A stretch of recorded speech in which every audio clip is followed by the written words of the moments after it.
നിങ്ങൾ കാണുന്ന പത്മരാജനെ അല്ല വീട്ടിലെ പത്മരാജൻ.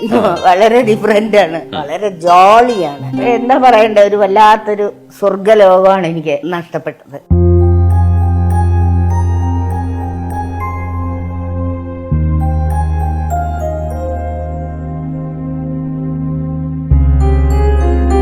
ആരെങ്കിലും ഒക്കെ അഭിനയിക്കാൻ വിളിച്ചിട്ടുണ്ടോ? ഇഷ്ടം പോലെ. നമ്പർ 20 മദ്രാസ് മെയില് അദ്ദേഹത്തിനെ നിർബന്ധിച്ച് വിളിച്ചതാ.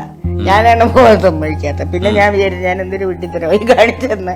അല്ല, പെണ്ണുങ്ങളുടെ ഒക്കെ കൂടെ അഭിനയിക്കൂലോ, അത് ഇഷ്ടമായിരുന്നില്ല. സത്യം പറഞ്ഞ അതാണ്. 7 പടങ്ങളാണ് അദ്ദേഹം അഡ്വാൻസ് വാങ്ങിച്ചിട്ടുണ്ടായിരുന്നത്. അതൊന്നും നടന്നില്ല. പിന്നെ ആരും അഡ്വാൻസ് തിരിച്ചു ചോദിച്ചില്ല എന്നുള്ള എന്റെ ഒരു ഭാഗ്യം. ഒരു ചൊവ്വാഴ്ചയാണ് ഇവിടുന്ന് പോകുന്നത്.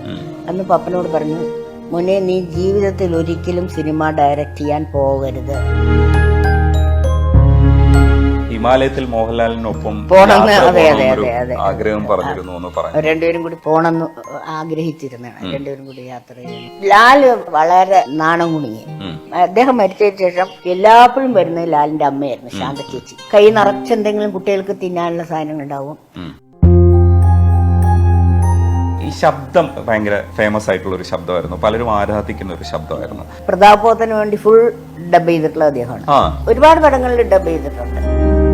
അദ്ദേഹത്തിന്റെ സ്ത്രീ കഥാപാത്രങ്ങൾ വരുന്നത് തന്നെ അദ്ദേഹത്തിന്റെ അമ്മയിൽ നിന്നാണെന്നാണ്. ഇത്രയും ബോൾഡായിട്ടൊരു സ്ത്രീ ആ പ്രായത്തിൽ ആ കാലത്ത് കണ്ടിട്ടില്ല. സത്യം പറഞ്ഞ ക്ലാരാണെങ്കിൽ ഇത്ര വലിയ പ്രധാനപ്പെട്ട കഥാപാത്രമായി മാറുന്നു പോലും എനിക്കറിയില്ല. ആ പടം ഇടയ്ക്ക് വെച്ച് നിന്നു പോകുമ്പോ പ്രൊഡ്യൂസർ നഷ്ടപ്പെട്ടിട്ട് അദ്ദേഹത്തിന് എന്തോ സുഖമില്ലാതെ അപ്പൊ പടം നിന്നുപോയി. പിന്നെ എന്ത് ചെയ്യണമെന്ന് അറിയപ്പോ മോഹൻലാല് പെട്ടി തുറന്ന് അദ്ദേഹം പൈസ എടുത്തിട്ടാണ് ശരിക്കും കംപ്ലീറ്റ് ചെയ്യുന്നത്.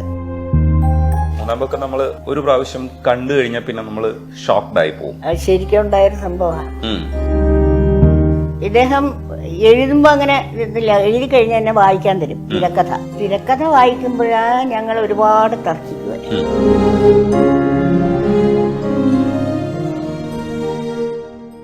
രാധാലക്ഷ്മി പത്മരാജനാണ് നമുക്കിപ്പോൾ ഉള്ളത്. നമസ്കാരം മാം. നമസ്കാരം.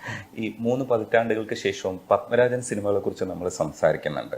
പക്ഷെ ആ കാലഘട്ടത്തിൽ വേണ്ടത്ര ശ്രദ്ധിക്കപ്പെടാതെ പോവുകയും ഇല്ലെങ്കിൽ അക്കാഡമിക്കലി ശ്രദ്ധിച്ചിരുന്ന അവാർഡുകൾ വാരിക്കൂടിയിരുന്നെങ്കിലും ഈ തിയേറ്ററിൽ നമ്മൾ വിചാരിച്ച റെസ്പോൺസ് കിട്ടിയില്ല. അതിനുശേഷം ടെലിവിഷനിലൊക്കെ വന്ന പല പടങ്ങളും ഭയങ്കരമായിട്ട് ഓടിയിട്ടുണ്ടായിരുന്നു. അതിൽ ചിലത് തന്നെ ഒരുപക്ഷെ ഭയങ്കരമായിട്ട് ആഘോഷിച്ച ഒരു സിനിമയാണ് തൂവാനുതുമ്പികൾ. ഇന്നും ആഘോഷിക്കുന്ന ഒരു സിനിമയാണ്. ക്ലാരയെ കുറിച്ചുള്ള പലതരത്തിലുള്ള നിർവചനങ്ങൾ ഫേസ്ബുക്കിൽ ഇപ്പോൾ പോലും നമുക്ക് കാണാൻ പറ്റും. പക്ഷെ എനിക്ക് അതിലുപരി പത്മരാജന്റെ ബോൾഡായിട്ടുള്ള സ്ത്രീകൾ പലരെയും കണ്ടിട്ടുണ്ട്. അതിലൊന്നാണ് IVCC സംവിധാനം ചെയ്ത ഇതാ ഇവിടെ വരെയിലെ അമ്മിണി, ജയഭാരതി അവതരിപ്പിച്ച കഥാപാത്രമാണ്.